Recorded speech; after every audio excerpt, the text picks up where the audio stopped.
Natural hair colour కోసం చూస్తున్నారా? అయితే Anoo's henna and black expert వాడండి.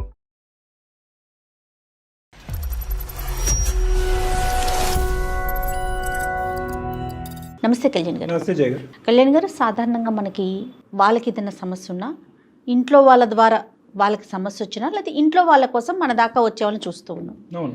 కానీ ఈరోజు శ్రీకాంత్ అనే ఒక అతను మనకి మెయిల్ చేశాడు. సరే, నేను ఆ మెయిల్ చూసినప్పుడు ఓకే, శ్రీకాంత్కి ఏదో సమస్య ఉందేమో అనుకున్నా. కానీ ఒక ఫ్రెండ్ కోసం చేశాడండి, స్నేహితుడి కోసం. సమస్య అయితే కాస్త తీవ్రంగానే ఉంది. మీరు మాట్లాడాలి, వెంటనే మీ సలహా అవసరమైన ఇష్యూ అనమాట. సరే శ్రీకాంత్, మీతో మాట్లాడతాను, కాల్ చేస్తానని చెప్పాను.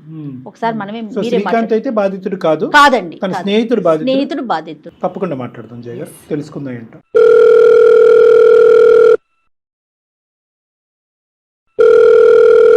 హలో. హలో, నమస్తే అండి శ్రీకాంత్ గారు, నేను జయానండి, అందమైన జీవితం ప్రోగ్రామ్ నుంచి కాల్ చేస్తా ఉన్నాను. నమస్తే మేడం. నమస్తే మేడం. రైట్ శ్రీకాంత్ గారు, మీ మెయిల్ చూసామండి. ఒకసారి మీతో మాట్లాడాలి, డెఫినెట్గా డాక్టర్ గారితో మాట్లాడించాలి అనిపించింది. ముఖ్యంగా మీరు మీ ఫ్రెండ్ కోసం మెయిల్ చేశారు, చాలా సంతోషం అనిపించింది నాకైతే. Thank you madam. నాతో పాటు డాక్టర్ కళ్యాణ్ చక్రవర్తి గారు కూడా ఉన్నారు. ఒకసారి మాట్లాడండి డాక్టర్ గారితో, ఓకేనా? Okay madam. Hello Srikanth sir, good afternoon sir. Good afternoon నాన్న. సంతోషం నాన్న. అంటే ఏంటంటే కుటుంబ సభ్యులు ఒకటే కాకుండా స్నేహితులు కూడా ముందుకొచ్చి వాళ్ళ ఫ్రెండ్స్ యొక్క సమస్యకి పరిష్కారం మా వరకు తీసుకురావటం అనేది ఆనందించే అంశం. ఎవరి గురించి మాట్లాడాలనుకుంటున్నా శ్రీకాంత్? సమస్య ఏంటి? Sir, thank you sir, call చేసినందుకు. మెయిల్ చూసి, నేను ఐటీ ఎంప్లాయీ సార్. ఓకే అమ్మా. నా friend Anil sir, central government employee. తను ఒక 2 months నుంచి చాలా డిప్రెషన్ లో ఉన్నాడు సార్. ఫ్రెండ్ అంటే ఎక్కడ friend? B Tech classmate madam. Okay. అతను ఒక 3-4 years నుంచి బాగా థిక్ ఫ్రెండ్స్ మేడం, మేము కాలేజ్ డేస్ నుంచి. Okay, very good. అయితే మేము ఒకే రూమ్ లో ఉంటున్నాం మేడం. తను ఒక అమ్మాయిని లవ్ చేశాడు. సో ఆ అమ్మాయి గురించి అని చాలా డిప్రెషన్ లో ఉన్నాడు సార్. తను అసలు తను ఏం చేసుకుంటాడో అన్న భయంతో మేము పెన్నులు గానీ నైట్స్ గానీ రూమ్ లో పెట్టడమే బంద్ చేసినాం. అయ్యో. అంటే ప్రెసెంట్ రన్నింగ్ లవ్ స్టోరీ కాకుండా అది ఏమైనా బ్రేకప్ అయ్యిందా? సార్, అదే సార్. ఏంటి ఆ లవ్ స్టోరీ గురించి కొన్ని వివరాలు చెప్పండి. మీరు చెప్తారా, అతను చెప్తాడా? తనకు తెలియకుండానే నేను మెయిల్ చేశాను సార్ తన గురించి. అంటే మేము అందరం చెప్తున్నాము తను మారుతాడని, కొంచెం నార్మల్ లోకి వస్తాడని అనుకుంటున్నాం, కానీ తను రాలేక, తను చూడలేక నేను కరెక్టే శ్రీకాంత్, అర్థమైంది. మీరు పెద్ద మనసుతో ఇలా ముందుకు రావటం అనేది హర్షించే అంశం. కానీ తర్వాత అయినా మనం తను అందుబాటులోకి వస్తాడా? సార్, ఉంటాడు సార్. Right, okay. ఎంతమంది ఉంటారు శ్రీకాంత్ మీరు రూమ్ లో? ఎంతమంది ఉంటారమ్మా? రూమ్ లో 3 ఉంటాం మేడం. అయితే కాలేజ్ డేస్ లో ఉన్నప్పుడు ఒక అమ్మాయి ఉండే మేడం. ఆ అమ్మాయి సోని అని. మేము అంటే చాలా అందంగా ఉంటుంది. అందరూ చాలా మంది అమ్మాయిని ప్రపోజ్ చేయడం అందరూ చేశారు, కానీ ఆమె ఎవరిని పట్టించుకునేది కాదనమాట. తను ఈ మా ఫ్రెండ్ అనిల్ ఫ్రెండ్స్ లాగా ఉండేవాళ్ళు. అయితే తను ఏం చేసిందంటే లాస్ట్ ఇయర్ టైంలో తనకు ప్రపోజ్ చేసింది. మావాడు ఎలాంటి వాడు అంటే మేడం, చాలా గుడ్ స్టూడెంట్, మంచిగా చదువుకుంటాడు, క్లాస్ లో టాపర్ మేడం. క్లాస్ లో టాపర్. అంటే తను ఏంటంటే అమ్మ ఉంది, ఫాదర్ లేడు. అమ్మ చెల్లెలు ఉందన్నమాట. ఇంకా ఫ్యామిలీని మంచిగా చూసుకోవాలనే ఉద్దేశంతో అమ్మాయిల జోలికి అటు ఇటు పోకుండా మంచిగా చాలా సీరియస్ గా చదువుకునేవాడు. సో మాకు కూడా చాలా ఇన్స్పిరేషన్ మేడం మా ఫ్రెండ్. సో అయితే ఈ అమ్మాయి తను లవ్ చేసింది. ఫైనల్ ఇయర్ లో తనకు ప్రపోజ్ చేద్దాం అని చెప్పేసి, అంటే కాలేజ్ మేట్స్ అందరు ఉన్నాం, మా మధ్యలోనే తను ప్రపోజ్ చేసింది మా వాడికి, అనిల్ కి. చేస్తే తనకు ఇంట్రెస్ట్ లేదు. సో తను ఏం చేశాడంటే రిజెక్ట్ చేశాడు. రిజెక్ట్ చేసేసరికి తను ఇంతమంది తన వెంట పడుతున్నారు కదా మేడం, ఇంతమంది పడుతున్నారు, అసలు నన్నే లెక్క చేయలేదు అని కొంచెం గిల్టీగా ఫీల్ అయిపోయి ఉన్నట్టుంది. అయితే కొన్ని రోజుల క్రితం ఏమైందంటే, మా కామన్ ఫ్రెండ్ ఉంటారు మేడం, ఆ కామన్ ఫ్రెండ్ పెళ్లిలో కలిస్తే అక్కడ కూడా సేమ్ మళ్ళీ అమ్మాయి కనిపించింది అనమాట. ఇక్కడ అప్పుడు మా ఫ్రెండ్ మంచి జాబ్ చేస్తున్నాడు, తనతో నార్మల్ గా మాట్లాడాడు అనమాట. కాలేజ్ డేస్ లో ఉన్నట్టు కాకుండా కొంచెం ఫ్రీగా మాట్లాడేవాడు అనమాట మా ఫ్రెండ్. సో తనేం చేసింది అంటే, ఇంకా చాలా రోజుల తర్వాత కలిసి మేము నార్మలే అనుకున్నాము. ఇంకా తను ఫ్రీగా మాట్లాడుతున్నాడు కదా అనే ఉద్దేశంతో ఆమె ఇంకా కొంచెం అప్పట్లా కాకుండా ఫ్రీగా మాట్లాడుతుండే. అది కంటిన్యూ అయిపోయి వాళ్ళు ఎంత లవ్ చేసుకున్నారు మేడం. మాటలు కాస్త ప్రేమలో అయిపోయి ఒకటి శ్రీకాంత్ ట్రావెల్ చేశారు. అప్పుడు వద్దు అనుకున్నటువంటి మీ అనిల్ ఎందుకు ఇప్పుడు ఇంత షార్ట్ గ్యాప్ లోనే ఆ అమ్మాయి మళ్ళీ రీ ఎంట్రీ ఇచ్చిన తర్వాత ఈసారి ఫస్ట్ ఎవరు ప్రపోజ్ చేశాడు? ఇద్దరు సైమల్టేనియస్ అనుకోండి, అంత డీటెయిల్ అది ఓకే, మనకి డీటెయిల్స్ అక్కర్లేదు. కానీ నేను అనేది ఏంటంటే ఒకే ఒక ప్రశ్న, ఆ అమ్మాయిని అప్పుడు రిజెక్ట్ చేసి ఆ అమ్మాయి వద్దు అనుకున్నటువంటి అనిల్ ఆ అమ్మాయిని కంప్లీట్ గా మనసులో తీసేసాడా, లేదంటే అరే అనవసరంగా ఆ అమ్మాయికి నో చెప్పాను, ఆ అమ్మాయి నా జీవితంలో ఉంటే బాగుందని చెప్పి మీతో ఎప్పుడన్నా స్నేహపూర్వకంగా ఎప్పుడన్నా డిస్కస్ చేశాడా? చెప్పండి. అప్పుడేం డిస్కస్ చేయలేదు సార్. అయితే మళ్ళీ పెళ్లిలో కలిసిన తర్వాత ఒక 1 year వరకు ట్రావెల్ చేశారు. అయితే ఈ 1 year లోనే వాళ్ళ ఫ్రెండ్షిప్ నుంచి కొంచెం లవ్ వరకు వెళ్ళిపోయింది. 1 year ట్రావెల్ చేశారు. రైట్. ఆ మ్యారేజ్ తర్వాత కానీ ఎవరికి ప్రపోజ్ చేశారు అనేది మీకు తెలియదు, కానీ ఈ జంట మళ్ళీ ఒకటయ్యారు అనేది మాత్రం మీకు కనిపించినటువంటి నిజం. 1 year జర్నీ సూపర్ గా వెళ్ళిందా? సార్ మంచిగా ఉన్నారు సార్, అంతా సంతోషంగానే ఉన్నారు, హ్యాపీ కదా? హ్యాపీగానే ఉన్నారు సార్. అయితే సడన్ గా తను ఏం చేసిందంటే నెక్స్ట్ ఒక 1 week లోనే నా పెళ్లి ఉందని చెప్పేసి కార్డు ఇచ్చింది సార్. మేమందరం షాక్ అయిపోయినాం, మరి ఇంత మంచిగా ఉండేవాళ్ళు ఈ అమ్మాయి ఏంటి ఇలా చేసింది అని మాకు కూడా అర్థం కాలేదు. అలా కదా, పెళ్లి ఏంటి అంటే మా అమ్మాయికి వేరే పెళ్లి సార్. అయ్యో,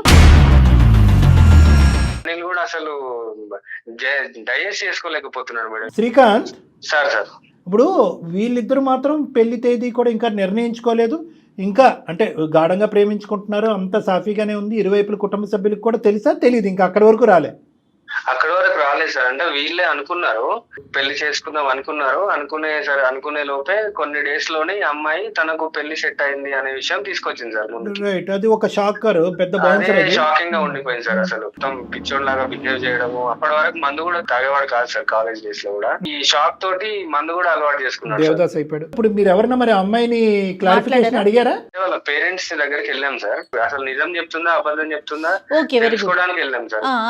వెళ్తే వాళ్ళ పేరెంట్స్ షాక్ అయ్యారు. అంటే అదేంటి, మేము 1 year ముందే ఆమెకి పెళ్లి సెట్ అయింది, అబ్బాయి US లో ఉంటాడు, 1 year ముందు పెళ్లి సెట్ అయింది, అబ్బాయి US లో ఉంటాడు, తను ఇండియాకి రిటర్న్ అయ్యే అప్పటికి పెళ్లి ముహూర్తం ఫిక్స్ చేసుకొని పెట్టుకున్నారు. సో అమ్మాయి ఆన్లైన్ ఒకటి ఆఫ్లైన్ ఒకటి నడుపుతుంది అన్నమాట, 2 బళ్ళు. మేమే నమ్మలేకపోతున్నాం సార్. ఇంకా ఈ సిచ్యువేషన్ లో ఉన్న అనిల్కి అసలు మేము ఊహించుకోలేకపోతున్నాం. ఆడుతూ పాడుతూ జల్సాలు చేసేటటువంటి వాడైతే కనుక ఇది కూడా దులుపుకుని ఉండేవాడు. ఆ అమ్మాయి నన్ను వాడుకుని, నేను అమ్మాయిని వాడుకుని. మీ వాడు సిన్సియర్ అయ్యే, ఇంతకు ముందు అందరూ ప్రపోజ్ చేసినటువంటి ఆడపిల్ల దగ్గరకు వచ్చినా కూడా తల్లి చెల్లి బాధ్యత నా మీద ఉందని చేసి తోసేసినటువంటి వ్యక్తి ఈ రోజు 1 year పాటు అతను ఫస్ట్ లవ్ అయింది.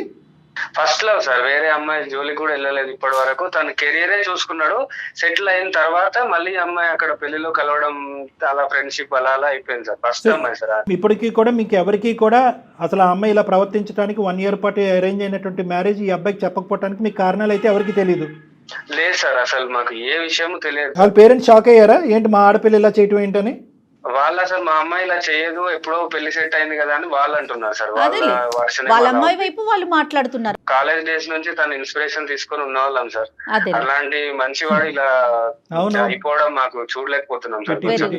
కొంచెం తనని మార్చగలుగుతారని నమ్మకంతో కాదు శ్రీకాంత్, అతను ఇప్పుడు ముందుకొచ్చి ఏమండి సోనీని నాకు ఇప్పించండి, దాంతో నేను డిప్రెషన్ నుంచి బయటకు వచ్చి తాగుడు ఆపేస్తాను, మళ్ళీ నా జీవితాన్ని నేను నిలబెట్టుకుంటాను అనే మాట అంటే మనం ఏమీ చేయలేం కదా. సోనీ ఇంకో చోట ఎంగేజ్ అయ్యింది, అతని మనసులో ఏముంది అంటే ఇందులోంచి ఈ బాధలోంచి బయటకు రావటమా, లేదంటే సోనీ మళ్ళీ నా జీవితంలోకి రావటమా? ఏం కావాలి? నాకు సోనీ కావాలి అనే పట్టుబడుతున్నాడు సార్. ఎంత చెప్పినా కూడా వినిపించుకోవట్లేదు. అసలు సూసైడ్ అటెంప్ట్స్ వరకు వెళ్ళిపోతున్నాడు. అది కాదు శ్రీకాంత్, అతనికి అమ్మాయికి సోనీకి ఆల్రెడీ ఎంగేజ్మెంట్ అయ్యిందన్న విషయం చెప్పారా మీరు అనిల్ కి? కార్డు ఇవ్వడము, పెళ్లి అయిపోవడం జరిగింది కాబట్టి అమ్మాయి రాదురా బాబా అని చెప్పినా కూడా తను వినిపించుకోవట్లేదు సార్. చాలా అసలు ఎంత అంటే మేము భయపడుతున్నాం మన పరిస్థితి. మేము జాబులు మానేసుకొని లీవులు పెట్టుకొని వాడిని కాపలా ఉండాల్సి వస్తుంది, ఏం చేసుకుంటాడు అని. అదేలే, ఇంకా అతను డిప్రెషన్ లోకి వెళ్ళిపోయాడు, చాలా డిప్రెషన్ లో ఉన్నాడు. కొంచెం మీరు కౌన్సిలింగ్ లాగిస్తే బాగుంటది అనే ఉద్దేశంతో మిమ్మల్ని అప్రోచ్ అయినా మేడం. ఇప్పుడు అతను సోబర్ గానే ఉన్నాడా, డ్రింక్ చేయనటువంటి పరిస్థితిలో ఉన్నాడు? ఇప్పుడు కూడా డ్రింక్ చేస్తున్నటువంటి స్థితిలోనే ఉన్నాడా? ఇప్పుడు ఏం లేదు సార్, కొంచెం పడుకుని ఉన్నట్టున్నాడు సార్. నేను లెగొట్టండి, చెప్దాం, మాట్లాడదాం. అనిల్, అరే అనిల్ కొంచెం లే, ఒకసారి ఫోన్ మాట్లాడు. లేరా నువ్వు మాట్లాడు. హలో, ఎవరు? అనిల్ గారు నమస్తే అండి. చెప్పేనండి. నమస్తే. చెప్పేసాను మేడం. నమస్తే, నేను జయానండి. నేను అందమైన జీవితం ప్రోగ్రామ్ నుంచి మాట్లాడుతున్నాను, సుమన్ టీవీ నుండి. నాతో పాటు డాక్టర్ కళ్యాణ్ చక్రవర్తి గారు ఉన్నారు. హలో, ఎలా ఉన్నారు? పర్లేదు మేడం, బాగా. ఓకే, మీరు పర్లేదు అనే సిచ్యువేషన్ లో ఉన్నారని చెప్పే మీతో మాట్లాడాలని శ్రీకాంత్ మా దాకా వచ్చారు. ఏంటి మేడం నాకు అర్థం కావట్లేదు ఏంటి. రైట్ అనిల్, ఇప్పుడు చూడు ఎటికాన్ సమయంలో నువ్వు నిద్రపోతున్నావు మిట్ట మధ్యాహ్నం. ఇప్పుడు ఫస్ట్ నువ్వు అలర్ట్ గా ఉన్నావా? చెప్పండి సార్ వింటున్నా. డ్రింక్ మీద అయితే లేవుగా? లేదు లేదు చెప్పండి చెప్పండి. జీవితంలో నువ్వు మళ్ళీ ముందుకు ఎలా కొనసాగాలి అనేటటువంటి ఆలోచనతో నీకు ఫోన్ చేయడం జరిగింది. జస్ట్ వెల్ విషెస్ లాగాని, వెల్ విషర్స్ లాగా నీ ప్రాణ స్నేహితుడు నీ పక్కన ఉన్న శ్రీకాంత్ ఎంతో, మేము కూడా అంతే. ఎంతో మందికి ఒక ఎగ్జాంపుల్ కింద ఉండవలసినటువంటి ఒక వ్యక్తి తన చేజేతులారా జీవితాన్ని పాడు చేసుకుంటే కనుక ఆ వ్యక్తి యొక్క జీవితాన్ని నిలబెట్టేటటువంటి దృఢ సంకల్పంతో మేము వచ్చి ఈ ఫోన్ కాల్ కలిపి నీతో మాట్లాడటం జరుగుతుంది. ఫస్ట్ ఇది ప్రధానమైన అంశం. మేము మీ శత్రువును కాదు, నీ ప్రాణమిత్రులను. మీరు నా లైఫ్ గురించి నా పర్సనల్ విషయాలు మీ దాకా ఎందుకు నాకు పర్సనల్ అనేటటువంటి విషయం నువ్వు అనుకుంటున్నావు, కానీ ఆ పర్సనల్ అని అనుకునేటటువంటి విషయాన్ని నువ్వు బాగా లోతుగా నీ మనసు లోపలికి తీసుకుని నీ జీవితమే మీనింగ్లెస్ పరిస్థితికి తీసుకెళ్ళిపోతున్నావు. కాబట్టి మేము మీ పర్సనల్ లైఫ్లో వచ్చేటటువంటి ప్రయత్నం చేస్తున్నాం. అది కూడా శ్రీకాంత్, నీ ప్రాణ స్నేహితుడు శ్రీకాంత్ అనుక్షణం మేము అతను కాపాడే ప్రయత్నం చేస్తున్నామండి. మేము పనులన్నీ ఆపేసుకున్నాం, ఆఫీసులకు వెళ్ళట్లేదు. ఇతను ఉదయం నుంచి సాయంకాలం వరకు తాగుతున్నాడు. ఇతను ఏ నిమిషం అతని ప్రాణానికి ఏం చేసుకుంటాడు అనేటటువంటి భయంతో ఈరోజు దిక్కుతోచని పరిస్థితిలో మీ చేత కౌన్సిలింగ్ ఇప్పిస్తే మీ మాట అన్న వింటాడనే ఆలోచనతో మీకు చేస్తామని చెప్పి మాకు చేయటం ద్వారా మేము మీ పర్సనల్ అనేటటువంటి దాంట్లోకి రావాల్సినటువంటి అవసరం పడింది. దయచేసి 2 నిమిషాలు మాట్లాడతాం, వింటారా? సార్ ఇప్పుడు నా లైఫ్ గురించి నాకు తెలుసు సార్, మీకేం తెలుసు అని మీరు అడ్వైస్ ఇస్తున్నారు. మాకు శ్రీకాంత్ చెప్పడం వల్ల మాకు తెలిసిందనా, మేమేమీ కలగలేదు, నిన్నటి న్యూస్ పేపర్లో రాలేదు. ఎంత ఫ్రెండ్ అయినా వాడి పర్సనల్ లైఫ్ వాడి లైఫ్, నా లైఫ్ నా లైఫ్. ఎందుకంటే ఉన్నోని తెలుస్తుంది సార్ ఏం జరిగింది ఏంటి. మన బాధ ఎవరికైనా పక్కనకి హేళన ఉండొచ్చు, లేదంటే ఇంకేదైనా ఉండొచ్చు సార్. నాకు తెలుసు సార్, ఆ పేరు నాకు తెలుసు. నీ బాధలోంచి నిన్ను బయటకు లాగేటటువంటి ప్రయత్నం మేము చేస్తున్నాం, కానీ హేళన చేయటం కానీ నీ బాధ తక్కువ అని అంచనా చేసేందుకు మేము ప్రత్యేకంగా ఈ సమయం తీసుకోలేదు. నీకు హెల్ప్ చేయడానికి మేము ముందుకు వచ్చాము. ఒక్క 2 నిమిషాలు వినేటటువంటి ప్రయత్నం చేయండి అనిల్. సరే ఇప్పుడు మీరు ఏం చెప్తారు చెప్పండి. నువ్వు చదువు రీత్యా చాలా ముందుకెళ్ళే జీవితంలో, కెరియర్ రీత్యా ఎక్కడో ఉన్నావు. ఒక అందమైనటువంటి అమ్మాయి కాలేజ్ డేస్లో నీ జీవితంలోకి వచ్చి ప్రపోజ్ చేసి నీ దగ్గరకు వస్తే కనుక ప్రేమ దోమ అనుకుంటా వల్ల పడితే కనుక నా కర్తవ్యం లేనటువంటి మనిషిగా అయిపోతాను, నా చెల్లి తల్లి ఉన్నారు, వాళ్ళ జీవితం ఒక సెటిల్ అయినటువంటి తర్వాత నేను ఆలోచిస్తానని చెప్పి ఆ అమ్మాయిని రిజెక్ట్ చేశావు. తర్వాత మళ్ళీ ఆ అమ్మాయి నీ జీవితంలో ప్రవేశించింది, 1 year పాటు ప్రయాణం కొనసాగించారు. ఇవన్నీ శ్రీకాంత్ మాకు చెప్పినటువంటి అంశాలు. ఇవన్నీ కరెక్టేనా? కరెక్టే సార్. రైట్. ఇప్పుడు మా వరకు తెలిసింది ఏంటంటే ఆ అమ్మాయి అర్ధాంతరంగా నాకు వేరే పెళ్లి కుదిరిందని చెప్పి వేరే అబ్బాయితో పెళ్లి జరిగిపోవటం కానీ జరిగేటటువంటి పరిస్థితిలో కానీ ఉంది. ఇక్కడ ప్రేమించడం అనేటువంటి ప్రేమలోంచి వచ్చేటటువంటి బాధ అనేది, ప్రేమ విరిగిపోయిన తర్వాత జీవితం ఏమైపోయింది అనేటటువంటి దుఃఖంతో ఉండేటటువంటి పరిస్థితులు మనం ఎన్నెన్నో చూసాం. కానీ ఈ స్థాయిలో ఒక టాలెంట్ ఉండేటటువంటి ఒక అబ్బాయి ఇలా తాగేసి పగలనక రాత్రనక నేను ఎప్పుడు చచ్చిపోతానని ప్రయత్నాలు చేసుకుంటూ ఉండటం వెనకట్ల ఏం జస్టిఫికేషన్ అని అడగటం గురించి మేము ఫోన్ చేస్తాం. అవును సార్, మీరు చెప్పింది కరెక్టే సార్. లైఫ్ లో అన్ని జరుగుతుంటాయి, బట్ నా ఫ్యూచరే తను అనుకున్నప్పుడు తను లేనప్పుడు నా ఫ్యూచర్ ఎలా ఉంటుంది సార్?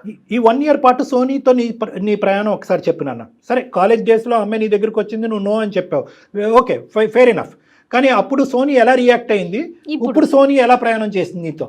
సార్ అప్పుడు నో చెప్పడం వెనకాల రీజన్ అంటే నా కెరియర్ నేను ఇంకా సెట్ చేసుకోలేదు, నేను అలాంటి అమ్మాయిని ఎలా యాక్సెప్ట్ చేస్తాను? అది ఓకే. సోనీ ఎలా రియాక్ట్ అయింది దానికి? సోనీ రియాక్షన్ అప్పుడు నాకు లైక్ నేను చెప్పే విన్నాను, కానీ తను ఎలా రియాక్ట్ అయింది ఏంటంటే ఓకే పాజిటివ్ లేదు. ఓకే, మీరు చాలా లైట్ గా తీసుకున్నారు అంతే. లైట్ అని కాదు మేడం, ఇప్పుడు నా ఒపీనియన్ నేను చెప్పాను అంతే మేడం. అంటే ఇప్పుడు ఈ అమ్మాయి జర్నీ చేసింది కదా మీతో, ఇప్పుడు ఈ 1 year జర్నీ ఎలా సాగింది మీ ఇద్దరి మధ్యన? నా లైఫ్ లో నేను ఇంకా ఏం సాధించాను అనుకుంటే నా అమ్మాయిని సాధించుకున్నాను. అనుకున్నారు అమ్మాయి నా ఫ్యూచర్, నా లైఫ్ మొత్తం తనే అనుకున్నాను మేడం. మీ ఇద్దరు ఈ 1 year జర్నీలో పెళ్లి ఎప్పుడు చేసుకుందాం, ఎట్లా సెటిల్ అవుదాం, ఇలాంటి మాటలు మాట్లాడుకున్నారా? మేము 1 year ఎలా కలుస్తున్నాం అంటే నా లైఫ్ నా ఫ్యూచర్ మొత్తం తనే అనుకుని, తను కూడా నేను తప్ప ఇంకెవ్వరు లేరు తన లైఫ్ లో అని చెప్పేసి అంతా బాగున్నాం మేడం. 1 year నేను ఎలా గడిపామంటే నా లైఫ్ లో నేను ఇంకా ఇప్పుడు నేను బ్రతికిన ఇన్నేళ్లలో నేను 1 year నేను బ్రతకనట్టు ఇంకెప్పుడు బ్రతకలేనంత బ్రతికాను మేడం. నా గుండె మీద తన పేరు టాటూ ఉంటుంది సార్. ఓ, నాతో ఒకటే చెప్పింది, ఎవరు ఏమొచ్చినా నా పేరెంట్స్ ఎవరు ఎన్ని మాట్లాడినా నిన్నే పెళ్లి చేసుకుంటాను నాకు మాట ఇచ్చింది మేడం. తనకి పెళ్లి సెటిల్ అయిన తర్వాత నాకు పెళ్లి సెటిల్ అయిందని చెప్పాక మీరు అమ్మాయితో మాట్లాడారా? ఏం సమాధానం చెప్పింది తను? ఇప్పుడు ఆల్ ఆఫ్ సడన్ గా వచ్చి నేను వేరే వాళ్ళతో పెళ్లి చేసుకుంటే నేను ఏం మాట్లాడతాను మేడం, ఏమని అడుగుతాను? ఆ అమ్మాయి ఏమని చెప్పింది మీతో? సార్ యాక్చువల్లీ తను ఆ రోజు మార్నింగ్ నాకు కాల్ చేసి ఈవినింగ్ మనం దుర్గం చెరువు దగ్గర కలుగుతాము, నీకు సర్ప్రైజ్ ఇస్తా అని చెప్పింది సార్. నా మనసు అంతా తను ఏం సర్ప్రైజ్ ఇస్తుంది, తను ఎలాంటి ఏదైనా గిఫ్ట్ ఇస్తుంది, దానికి ఏదైనా చెప్తున్నాను ఆడటంలో నేను వెళ్ళాను సార్ ఈవినింగ్. ఓకే. అక్కడికి వెళ్ళిన తర్వాత సర్ప్రైజ్ అని చెప్పి, ఏంటి నేను చెప్పు, నేను తట్టుకోలేకపోతాను, నీ సర్ప్రైజ్ ఏంటి నాకు చెప్పు అని నేను చాలా సేపు అడిగాను సార్. తను ఆల్ ఆఫ్ సడన్ నాకు వేరే పెళ్లి ఇష్టమైంది, నేను తను చేసుకుంటానని చెప్పే లోపల నాకు మాటలు రాలేదు సార్. అంటే చెప్తున్నప్పుడు తన ఇమోషన్ ఎలా ఉందన్న? బాధతో చెప్పిందా, సంతోషంతో చెప్పిందా, నీకు బాగా అణిగిందా అన్నట్టు చెప్పిందా, ఎలా చెప్పింది? మిక్స్డ్ ఎమోషన్ లో చెప్పింది సార్ తను. మిక్స్డ్ ఎమోషన్ లో చెప్పింది. అక్కడి నుంచి ఎవరు వాళ్ళు విరమించుకున్నారు, తర్వాత కాంటాక్ట్ లో ఉన్నారా, మీ కాంటాక్ట్ కట్ అయిపోయిందా? లేదు సార్, కాంటాక్ట్ లేదు. నేను చాలా సార్లు ట్రై చేశాను, బ్లాక్ చేసింది. ఎన్ని రోజులు అయింది అన్న ఇది జరిగి? 2 months అవుతుంది సార్. ఈ పాటికి పెళ్లి అయిపోయి ఉంటుందా అమ్మాయిది? తెలియదు సార్ నాకు. నేను మళ్ళీ చాలా సార్లు కాల్ చేస్తాను, లిఫ్ట్ చేయలేదు, బ్లాక్ చేసి మెసేజ్ చేసిన రిప్లై లేదు, ఏం లేదు సార్. తనని ఎలా కాంటాక్ట్ అవ్వాలో కూడా తెలియదు. ఇప్పుడు మేము ఎందుకు మాట్లాడుతున్నావు, నా పర్సనల్ లైఫ్లోకి ఎందుకు వచ్చారు, ఇవన్నీ అడుగుతున్నారు కదా. ఇప్పటికైనా మేము ఎందుకు వచ్చాము, నువ్వు ఆల్రెడీ కన్ఫ్యూజన్లో ఉన్నటువంటి నీకు ఒక క్లారిటీ ఇవ్వటం గురించి మేము వచ్చాము. దాంతోపాటు సోనీ అనేటటువంటి వ్యక్తి ఇప్పటికీ కూడా నీ మనసులో పదిలంగానే ఉంది, ఎందుకు ఇలా చేసింది అనేటటువంటి ప్రశ్నలతో నువ్వు ఉన్నావు. ఆ ప్రశ్నలకి మా ద్వారా సోనీ ఏమైనా బదులు చెప్తాదనే ఆలోచనతో మీ పర్సనల్ లైఫ్లోకి ఎంటర్ జరిగింది. ఇప్పటికైనా ఓకేనా, మేము కొనసాగించచ్చా ఈ సంభాషణ, లేదంటే ఇక్కడితో ఫోన్ పెట్టేయాలా? జనరల్ గా అడిగాను సార్ నేను అంతే. సోనీని మీరు నాకు సోనీ కావాలి సార్, దానికి మీరు ఏమైనా చేయగలంటే అది చేయండి సార్. సోనీ కావాలి అనేటటువంటి మాట కంటే ముందు ఏ సిచ్యువేషన్ లో తను వేరే పెళ్లికి సిద్ధమైందో కూడా మనం తెలుసుకోవాలి. 3 things ఇక్కడ తెలియాలి నాన్న. ఒకటి, సోనీ మళ్ళీ నీ జీవితంలోకి వస్తుందా రాదా? వస్తుంది అనే ఆశతో నువ్వు ఉన్నావు. వస్తే కనుక నేను నార్మల్ అయిపోతానని అనుకున్నావు. కానీ ఆల్రెడీ సోనీ జీవితంలో ఏం జరిగింది అనేటటువంటిది నీ మనస్సాక్షికి తెలుసు, మాకు తెలుసు. అదొక క్లోజ్డ్ ఎంట్రీ నెంబర్ 1. ఎందుకంటే ఆ ఆశ పెట్టుకుని ఈరోజు ఫోన్ చేస్తే కనుక అది అడియాస్ అవుతుంది, మళ్ళీ నీ మనసు 2 సార్లు బ్రేక్ అవుతున్నట్టు అవుతుంది. అది ఆల్మోస్ట్ ఒక క్లోజ్డ్ స్టోరీ. ఎందుకంటే శ్రీకాంత్కి కూడా కొన్ని నిజాలు తెలుసు, అవి నీతో ఇప్పుడు చెప్పాం, తర్వాత నీతో చెప్తాము. సోనీ మళ్ళీ నీ జీవితంలోకి రీఎంట్రీ ఇస్తుందా లేదా అనేటటువంటిది దూర ప్రశ్న. ఎందుకంటే డిప్రెషన్ అనేటటువంటిది ఒక మనిషికి ఎందుకు వస్తుందో అనేది నేను ప్రేక్షకులకు చెప్పాలి అనుకుంటున్నాను. సమాధానం లేనటువంటి ప్రశ్నలు, దక్కేటటువంటి అవకాశం లేనటువంటి పరిస్థితులు ఉన్నప్పుడే డిప్రెషన్ అని వస్తుంది. మనం కోరుకుంటాం, ఆశపడతాం. సమాధానం లేనటువంటి ప్రశ్నలు సమాధానం చెప్పడానికి ఎవరైతే అక్కడ కీలకమైనటువంటి వ్యక్తి నిలబడి ఉండాలో ఆ వ్యక్తులు లేనప్పుడు డిప్రెషన్ వస్తుంది. ఆ సమాధానం లేనటువంటి ప్రశ్నల నుంచి వచ్చే డిప్రెషన్ని దిగమించుకోవటానికి మీరందరూ వాడేటటువంటి మందు ఏదైతే ఉందో ఆ మందుకు నువ్వు బానిస అయ్యావు ఈరోజు. కాబట్టి రెండోది, ఆ సమాధానాలు వెతికేటటువంటి ప్రయత్నం దొరకదా అనేది మాకు తెలియదు. మూడోది, ఒకప్పుడు సోనీ మాకు అందుబాటులో లేదు, తలతిక్కినటువంటి సమాధానాలు చెప్పింది. ఆ అమ్మాయి క్యారెక్టర్లో ఒక ప్రాబ్లం ఉన్నా, లేదంటే దిక్కుతోచనటువంటి పరిస్థితుల్లో ఆ అమ్మాయి పెళ్లి చేసుకోవాలన్నా నిజాల్ని యాక్సెప్ట్ చేసేటటువంటి పొజిషన్లో నువ్వు ఉండాలి. ఈ 3 క్రైటీరియా మనకి ఫుల్ఫిల్ అవుతేనే మేము సోనీకి ఫోన్ కలపడం అనేది జరుగుతుంది. నువ్వు ఇమోషనాలిటీలోంచి ప్రాక్టికాలిటీలోకి రావాలి, రియాలిటీలోకి రావాలి. అది వస్తాను అనేటటువంటి ప్రామిస్ మీకు చేస్తే కనుక సోనీని మా ఫోన్ నుంచి కనెక్ట్ చేసి ఆ అమ్మాయి ఏం చెప్తుంది, ఆ అమ్మాయి వ్యక్తిత్వం ఏంటి, ఏ పరిస్థితిలో ఆ అమ్మాయి పెళ్లి చేసుకోవాల్సింది అనేటటువంటి సమాధానాలు నీ ద్వారా మేము అమ్మాయిని అడిగి తెలుసుకుంటాం. రెడీయా? ప్లీజ్ సార్ చేయండి సార్. ఎలాగైనా సోనీతో ఒకసారి good boy, very good boy. సోనీతో ఎలాగైనా ఒకసారి మాట్లాడాలి, మాట్లాడదాం. కానీ ఇంకా అక్కడి నుంచి ఇంకొక మెట్టు ఎక్కుతామా లేదా అనేది భగవంతుడి చేతిలో ఉంటుంది.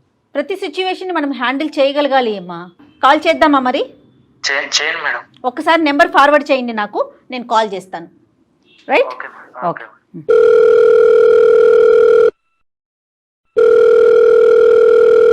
హలో హలో నమస్తే అండి, సోనీ గారా? నేను జయానండి, అందమైన జీవితం ప్రోగ్రామ్ నుంచి కాల్ చేస్తున్నాను. నాతో పాటు డాక్టర్ కళ్యాణ్ చక్రవర్తి గారు కూడా ఉన్నారు. సుమన్ టీవీ నుండి. Sorry, come again. మేము సుమన్ టీవీ నుంచి కాల్ చేస్తున్నాము. ఓకే. నాతో పాటు డాక్టర్ కళ్యాణ్ చక్రవర్తి గారు ఉన్నారండి. ఓకే. ఒక్క నిమిషం మీతో మాట్లాడాలి. యా చెప్పండి. యా, థ్యాంక్ యూ అండి, thank you so much. Hello Soni గారు, నమస్తే అండి.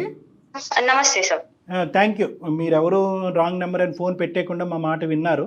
అంటే ఈ వేదిక గురించి మీకు తెలుసో తెలియదో కానీ, బట్ ఈ వేదిక అనేటటువంటిది సామాజిక పరమ కుటుంబరీత్యా ఉండేటటువంటి పర్సనల్ లైఫ్లో ఉండే సమస్యలకి ఒక పరిష్కారం చెప్పేటటువంటి వేదిక ఇది. చాలామంది జీవితాలు నిలబెట్టి చాలా కుటుంబాలు నిలబెట్టేటటువంటి సక్సెస్ఫుల్ వేదిక ఇది.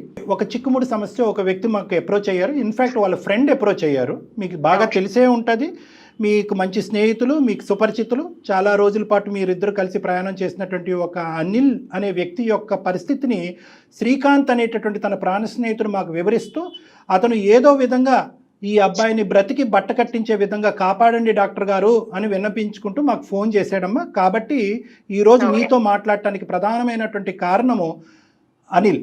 సార్ ఇవన్నీ నేను మీకు ఎక్స్ప్లెనేషన్ ఇవ్వాల్సిన అవసరం లేదనుకుంటున్నాను యాక్చువల్గా. ఏంటి సార్ కంప్లైంట్ అంటున్నారేంటి? అంటే మీరు నాకు ఆల్రెడీ నేనేంటంటే నా బండే స్టార్ట్ అవ్వలేదు, మీరు ఆల్రెడీ బ్రేక్ వేశారు నాకు. నేను ఏమంటున్నానంటే ఒక 2 నిమిషాలు నేను మీతో మాట్లాడే విధంగా నాకు అవకాశాన్ని ఇస్తే కనుక మీకు క్లారిటీ వస్తుంది, మాకు క్లారిటీ వస్తుంది, అనిల్ జీవితానికి ఒక వెలుగు వస్తుంది.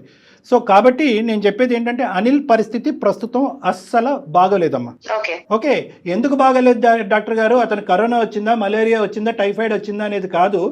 ప్రేమ అనేటటువంటి ఒక మత్తులో అతను ప్రేమించినటువంటి వ్యక్తి చేసినటువంటి ప్రామిసెస్ విరిగిపోవటంతో అతని జీవితంలో అన్నింటికంటే బాధ కలిగించేది ఏంటంటే ఒక కేర్లెస్ కేర్ ఫ్రీ యాటిట్యూడ్ ఉండే ఒక కుర్రోడితో మాట్లాడితే ఈరోజు మీకు ఫోన్ చేయవలసినటువంటి అవసరం లేదు. నాన్న నీ అవసరం తీరింది, అమ్మాయి అవసరం తీరింది, ఎవరి జీవితాలు చూసుకోండి నన్ను కామన్ ఈ రోజుల్లో అని చెప్పేసేటటువంటి వాళ్ళు. కానీ ఆ బహుశా అబ్బాయి ఈ జనరేషన్ వాడు కాదేమో, బహుశా ఒక 20-30 సంవత్సరాల ముందు పుట్టవలసినటువంటి ఒక వ్యక్తి ఏమో ప్రేమకి ఒక ఆడపిల్లకి విలువలకి కుటుంబ బాధ్యతలకి ఉద్యోగానికి కర్తవ్యానికి అన్నిటికీ ప్రధానమైనటువంటి విలువని ఇచ్చేటటువంటి ఒక వ్యక్తి, గొప్ప వ్యక్తితో నేను మాట్లాడుతూ ఆ వ్యక్తి ప్రతిరోజు దిగజారిపోతూ ఏ రోజు చచ్చిపోతాను అనేటటువంటి తెలియనటువంటి దిక్కుతోచని పరిస్థితిలో నేను ఉండి ఏం లాభం, సూసైడ్ చేసుకుంటే పర్లేదు అనే పరిస్థితిలో మీ అనిల్ ఉన్నాడమ్మా. ఏం జరిగింది? ఎందుకు 1 year పాటు మీరు ఒక లవ్ అనేటటువంటి స్టోరీని నడిపి ఒక సర్ప్రైజ్ ఇస్తానని చెప్పి ఒకనొక ఈవినింగ్ రోజు నట్టేటి ఎందుకమ్మా ముంచేశారు? ఒకసారి తెలుసుకోవాలని అనుకుంటున్నాను. హాఫ్ స్టోరీ వినేసి మీరు నేను సమరీ ఇచ్చానమ్మా. ఎలాగంటే ఇప్పుడు తన గురించి మీరు చెప్పిన విషయాలన్నీ ఇది 1-sided విన్నారు మీరు. 1-sided 1/4 అనిల్ ఏమీ చెప్పలేదు మాకు. ఫుల్ స్టోరీ వినాలని మీకు కాల్ చేసామండి. సోని గారు ఫుల్ గా అసలు ఏం జరిగింది తెలుసుకుందామని మీకు కాల్ చేసాం. మీరు ఏ పరిస్థితిలో మీరు ఒక కంక్లూజన్ కి వచ్చేయకండి. రాలేదు అస్సలు రాలేదు. మంచి ఎవరు చెడు అని మీరు డిక్లేర్ చేసి సోని గారు మేము రాలేదు. వినండి, విన్న తర్వాత యాక్చువల్ గా నేను ఇప్పుడు ఎక్స్ప్లెనేషన్ ఇవ్వాలనుకోవట్లేదు. మీరు ఇప్పుడైతే అనిల్ గురించి ఇవన్నీ మాట్లాడుతున్నారో, సో తన వర్షన్ తను చెప్పిన తర్వాత మీకు ఒక ఒపీనియన్ వచ్చేసింది. సో నా వర్షన్ చెప్తేనే మీకు కూడా కాబట్టి నేను ఎక్స్ప్లెనేషన్ ఇచ్చే రెడీ అవుతున్నాను. అయిపోయింది తన లైఫ్ ఏదో నాశనం అయిపోయింది అని చెప్పి నేను కన్సర్న్ తో ఇవన్నీ చెప్పట్లేదు. యాక్చువల్ గా నేను నా వర్షన్ ఏంటి, నేనేం ఎఫెక్ట్ అయ్యాను, వీటన్నిటి గురించి మీకు కూడా తెలిస్తేనే బాగుంటుందని చెప్పి నేను ఎక్స్ప్లెనేషన్ ఇవ్వాలనుకుంటున్నాను. లైఫ్ గురించి అసలు కాదు. అమ్మా ఒక్క నిమిషం, మేమేమి బయాస్డ్ గా లేదు. ఓన్లీ థింగ్ ఏంటంటే అతని పరిస్థితి ఈ విధంగా అయిపోయింది. ఎందుకంటే మీ కళ్ళతో మీరు చూడలేదు, మా కళ్ళతో మేము చూడలేదు. వాళ్ళ ఫ్రెండ్ వివరించగా మేము మీకు చెప్తే బహుశా మీకు అరే అవునా అనేటటువంటి ఒక ఆలోచనతో మీరు చెప్పేది ఇంకా క్లియర్గా చెప్తారనే ఉద్దేశంతో మీకు చెప్తున్నాం. మేము చెప్పింది హాఫ్ కూడా కాదు, 1/4. మిగతాది మీరు చెప్పండి అమ్మా. సార్ యాక్చువల్ గా మేము బీటెక్ లో క్లాస్మేట్స్ ఇద్దరము. ఓకే అండి. ఈవెన్ మీరు చెప్తున్న సో కాల్డ్ ఫ్రెండ్ ఉన్నారు కదా శ్రీకాంత్, ఈవెన్ అతను కూడా ఎగ్జాక్ట్ గా మీరంటే అక్కడ లేరు సిచ్యువేషన్ లో, మీరు కానీ సార్ కానీ లేరు కాబట్టి మీకు తెలియకపోవచ్చు విషయాలు. కానీ డే 1 నుంచి మా లైఫ్ లో ఏమేం జరిగిందనే దానికి శ్రీకాంత్ ఆల్సో ఒక విట్నెస్ అన్నమాట. Right, okay. సో తను వీళ్ళని ఏదో బుద్ధుడు అన్నట్టు టైప్ లో చెప్పేసి సోనీ ఏదో తనని చీట్ చేసింది అన్న లెవెల్లో మాట్లాడడము అది కరెక్ట్ అస్సలు కాదు. తను మెరిట్ స్టూడెంట్ యాక్చువల్ గా, అనిల్ మెరిట్ స్టూడెంట్. ఈవెన్ మాకేమైనా డౌట్స్ వచ్చినా కూడా మేము తన దగ్గరికి వెళ్ళి క్లారిఫై చేసుకునే వాళ్ళము. తను కెరియర్ గురించి గానీ స్టడీస్ గురించి గానీ చాలా ఫోకస్డ్ గా ఉండేవాడు. ఓకే. సో తనంటే ఒక టైప్ ఆఫ్ రెస్పెక్ట్ ఉంది నాకు. నా వెంట చాలా మంది పడ్డారు. నాకు ఫేస్బుక్ రిక్వెస్ట్లు గానీ ఇన్స్టా రిక్వెస్ట్స్ గానీ చాలా వచ్చేవి. నేను వాళ్ళందరినీ పెద్ద పట్టించుకోలేదు. చాలా మంది ప్రపోజ్ చేసినా కూడా నేను ఎవరికి అటెన్షన్ ఇవ్వలేదు యాక్చువల్ గా. ఓకే. ఎప్పుడైతే నేను క్లోజ్ గా, అంటే మేమిద్దరం ఫ్రెండ్స్ ఫస్ట్, నేను అనిల్ ఓకే ఫ్రెండ్స్ గా ఉన్నప్పుడు తన వే ఆఫ్ నచ్చింది నాకు. అంటే తను ఫ్యామిలీ సైడ్ రెస్పాన్సిబిలిటీగా ఉండడం కానీ, తన కెరియర్ మీద ఫోకస్డ్ గా ఉండడం కానీ అవన్నీ చూసి నాకు ఓకే ఇలాంటి వాడు లైఫ్ పార్ట్నర్ అయితే, ఇంత రెస్పాన్సిబుల్ గా ఉండేవాడు నాకు లైఫ్ పార్ట్నర్ అయితే బాగుంటుంది అన్న ఒక ఉద్దేశంతో నేను చాలా సిన్సియర్ గా సీరియస్ గా తనని ఇష్టపడడం స్టార్ట్ చేశాను. అంతేనమ్మా? అందు గురించేనా, లేదంటే నన్ను ప్రపోజ్ చేయనటువంటి అతి తక్కువ మందిలో ఇతను ఉన్నాడు అని చెప్పి మీరు ఆ విధంగా అట్రాక్ట్ అయ్యారా? సో నాకు ఆ ఈగో అవన్నిటికీ కూడా అంత మీనింగ్ కూడా తెలియదు ఆ ఏజ్ లో. సరేనమ్మా. నేను ప్యూర్ హార్టెడ్ గా తన వే ఆఫ్ నచ్చి మాత్రమే నేను తన మీద ఇంట్రెస్ట్ చూపించాను. చాలా సిన్సియర్ గా తనని నేను ఇష్టపడ్డాను. ఓకే. ఫస్ట్ ఇయర్ లో సెకండ్ సెమిస్టర్ లో ఉన్నప్పుడు నేను ఇష్టపడ్డాను ఆయన్ని. ఇష్టపడిన తర్వాత కొంచెం టైం తీసుకున్నాను నేను. ఈవెన్ వెంటనే కూడా తనకేమి నేను ప్రపోజ్ చేయలేదు. ట్రావెల్ అయింది, మా ఫ్రెండ్షిప్ ట్రావెల్ అయింది. నేను ఇంట్రెస్ట్ చూపిస్తున్నానన్న విషయం కూడా తనకి అర్థం అయ్యింది యాక్చువల్ గా. ఓకే, తను నాకేం తెలియదు, వీఆర్ జస్ట్ ఫ్రెండ్స్ అని అంటే నేను యాక్సెప్ట్ చేయండి దాన్ని. ఎందుకనంటే మేము ఎన్నిసార్లు ఇప్పుడు ఏంటండి ఒక 3-4 టైమ్స్ కలిస్తేనే అర్థమైపోతుంది వాళ్ళ ఇంటెన్షన్స్ ఏంటనేది. అలాంటి జనరేషన్ లో ఉన్నాము. తను ఏం తెలియదు నాకు, మేము ఓన్లీ ఫ్రెండ్స్ అని అంటే మాత్రం నేను యాక్సెప్ట్ చేయను. ఓకే ఓకే, ఇండైరెక్ట్ గా నాకు తను హోప్స్ పెంచారండి. అది మేబీ వాళ్ళకి అది అర్థమైందో లేదో, వాళ్ళ ఇంటెన్షన్స్ ఏమో తను ఏమైతే పోర్ట్రే చేశారో అది నాకు అర్థమైంది. ఏంటంటే ఎక్కడో నేనంటే తనకు కూడా ఇష్టం ఉంది, ఇంట్రెస్ట్ ఉంది అన్న ఒక ఫీలింగ్ నాకు వచ్చింది. కాబట్టి నేను ఎప్పుడు ఫోర్త్ ఇయర్ లో నేను తనకి ప్రపోజ్ చేశాను యాక్చువల్ గా. ఏంటి, మా కాలేజ్ మేట్స్ అందరూ ఉన్నారు, ఇంతమంది నన్ను ఇష్టపడుతున్నారు, నేను ఇష్టపడే వ్యక్తిని అందరి ముందు నేను ప్రపోజ్ చేయాలని చెప్పేసి క్లాస్ రూమ్ లో నేను ప్రపోజ్ చేశాను తనకి. అందరి ముందు ప్రపోజ్ చేశారు? అవునండి, ఆల్మోస్ట్ 150 మెంబర్స్ ఉన్నారు అక్కడ. తను రిజెక్ట్ చేశారు. ఏది అప్పుడే రిజెక్ట్ చేశాడమ్మా, తర్వాత ప్రైవేట్ గా రిజెక్ట్ చేశారు? అండి, నేను అక్కడ ప్రపోజ్ చేసిన వెంటనే ఆయన రిజెక్ట్ చేశారు పబ్లిక్ గానే. నేను ఎంత హర్ట్ అయ్యాను, నేను ఎంత ఇన్సల్టింగ్ గా ఫీల్ అయ్యాను, ఎంత బాధపడ్డా నాకు తెలుసు. అతనికి కూడా ఇంట్రెస్ట్ ఉంది అని అంటానికి ఏమన్నా ఎగ్జాంపుల్స్ చెప్పగలుగుతారండి? అఫ్ కోర్స్ మ్యామ్, మేము మాట్లాడుకునే వాళ్ళము, మెసేజెస్ చేసుకునే వాళ్ళము. ఇంట్రెస్ట్ లేకుండా ఎవరు గంటలు టైం స్పెండ్ చేస్తారు మ్యామ్. ఓన్లీ ఫ్రెండ్స్ తో ఎవరు మాట్లాడరు. ఏం మెసేజ్ చేసుకున్నారమ్మా? ఇప్పుడు మీకు డౌట్లు వచ్చినాయి, అతను డౌట్లు క్లియర్ చేశాడు అంతే కదా. అకాడమిక్ గానే మీ కాంటాక్ట్ కదా.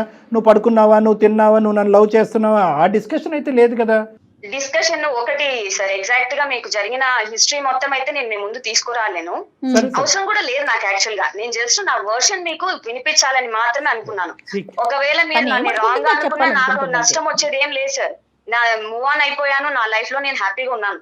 సో నాకు ఎవరికైనా ఎక్స్ప్లెనేషన్ ఇచ్చి నేను కరెక్ట్ అనిపించుకోవాలని అవసరం కూడా నాకు లేదు.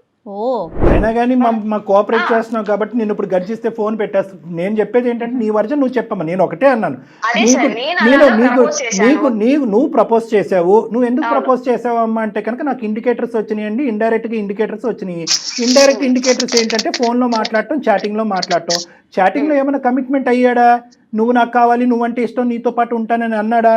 నాకు నచ్చినటువంటి అబ్బాయి నాతో తరచూ మాట్లాడటం, మెసేజ్లు పంపించడం వల్ల ఆ అబ్బాయి ఆటోమేటిక్గా నన్ను లవ్ చేస్తాడు, ఇంత సైన్యం నన్ను లవ్ చేస్తుంది కాబట్టి అందులో వీడు కూడా ఒకడు ఉండుంటాడు, ఇది ఎక్స్ప్రెస్ చేయలేకపోతున్నాడు అని చెప్పి నువ్వు ఎస్యూమ్ చేసి ముందుగానే వచ్చి నువ్వు ముందస్తు ప్రపోజ్ చేసావు. అతను పబ్లిక్ గా అది రిజెక్ట్ చేశాడు. బహుశా అతను చేసినటువంటి తప్పేది ఏంటి అంటే కనుక పబ్లిక్ గా రిజెక్ట్ చేయకుండా ఉండవలసింది. అదొకటి. నేను అదే అంటున్నాను, ఇన్ కేసు ఒకవేళ తనకి ఏ ఇంటెన్షన్ లేకపోతే, లవ్ చేయాలని తను అనుకోవట్లేదని అంటే ఓకే అని చెప్పి నన్ను పక్కకు తీసుకెళ్లి నాకు ఇలాంటి ఇంటెన్షన్ ఏం లేదు, నువ్వు మూవ్ ఆన్ అవ్వు అని వేరే విధంగా చెప్పుంటే మేబీ నేను అంత హర్ట్. తర్వాత అందరికి ఇండివిజువల్ గా 150 మందికి మెసేజ్లు పంపించాలి, అది పెద్ద పనిగా.